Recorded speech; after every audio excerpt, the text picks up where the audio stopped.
Mr. Speaker. It's my pleasure to speak on this bill. Mr. Speaker, the dairy industry, of course, is our largest industry in this country, and 10,500 dairy farmers who produce huge amount of milk, and we are the largest exporter of milk and milk products around the world, and we are very proud of the quality of the products we sell overseas. And I know when travelling overseas, one sees the products from New Zealand, and you feel proud of the quality that is being exported. And anything we do in terms of improving the efficiency of our system, the quality, the standards of our product is always welcome. And to that extent, I'm proud to stand in this House to support this bill, because this bill is intended to improve the dairy industry, and particularly in the restructuring. And this particular bill is set up to set up a new sunset clause provisions in this restructuring. And along with the government members, particularly on the Primary Production Select Committee, and I'm sure this bill will be coming to the committee, where I'll be very happy to scrutinise it further. But in the short term, can I say, Mr. Speaker, that this bill, the purpose of this bill is very clear, that the bill amends the threshold sunset clause in the dairy industry restructuring bill to increase the market threshold, after which Fonterra no longer has to provide 5% of the dairy solids at a regulated price. The threshold is currently at a 12.5% market share of the collected milk, raw milk for independent processors in the North Island, and a 10% market share in the South Island. These thresholds will likely be reached in May 2011 and 2012 respectively, but more recent analysis of the dairy market suggests that at this stage the independent dairy processor will not be sufficiently developed to operate effectively and provide adequate competition to Fonterra in the domestic dairy processing market. So it's important that we enhance the date further into next year and the year after. Mr. Speaker, while we support this bill at this first reading, but we do have some reservations going further, because we want to make sure that when this bill comes to the Select Committee, that we want to ensure that all the the submissions we're going to have from various submitters from the dairy industry are taken into account, and that we want to make sure that the dairy industry is there's a competition in there, and also that the dairy farms and the dairy industry is not taken over by the foreign people, and particularly in relation to the fact that has been raised earlier, what this government is doing in terms of selling our farms overseas.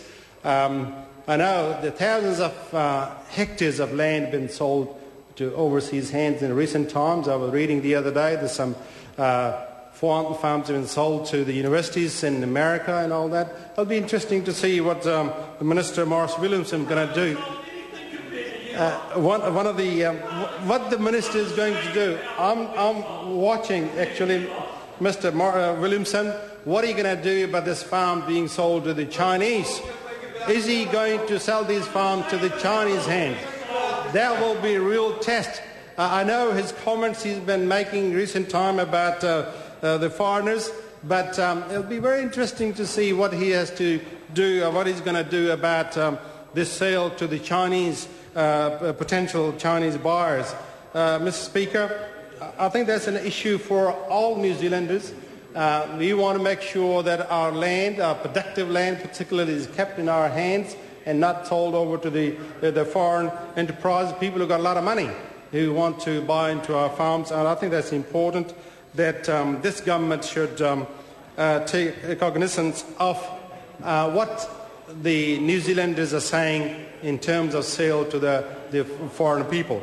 But Mr. Speaker, we do support the extension of the threshold at this time, and we note that the dairy processing companies should not expect this treatment forever, as New Zealanders' farms cannot afford to subsidise them for indefinitely.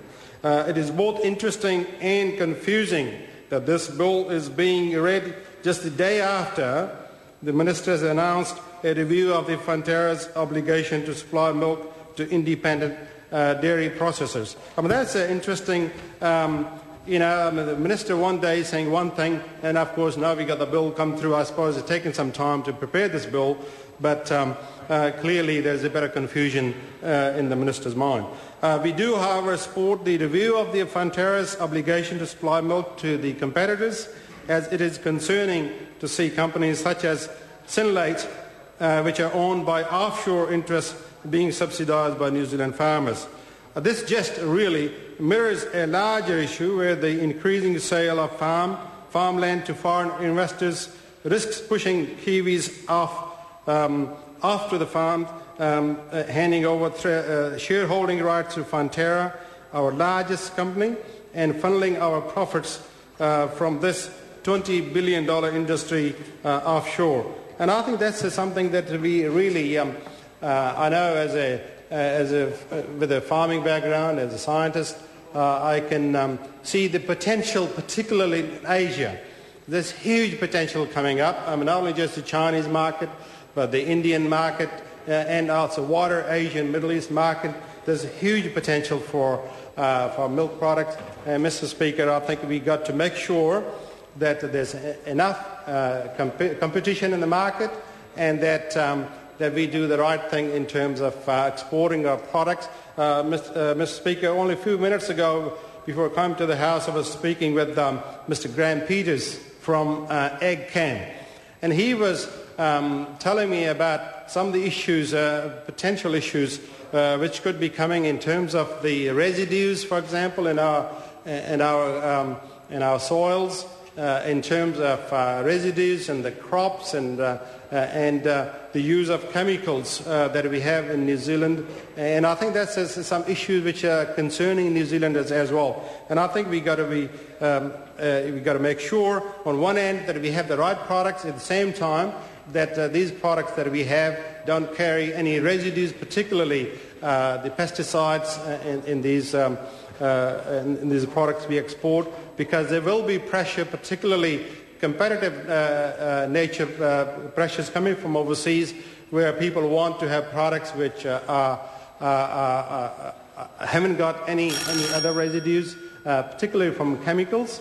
And I think that's important that as we develop further into the Asian market, that our products that we have from our dairy industry, particularly, of course, from the rest of the farming, is produced to the standards required by the customers, as we do in the EU now, in the American market. So I think going forward, Mr. Speaker, can I once again say that we support this bill, and we're looking forward to submissions in the Primary Production Select Committee, and where we hope to scrutinise this bill further. And with those few words, Mr. Speaker, I support this bill.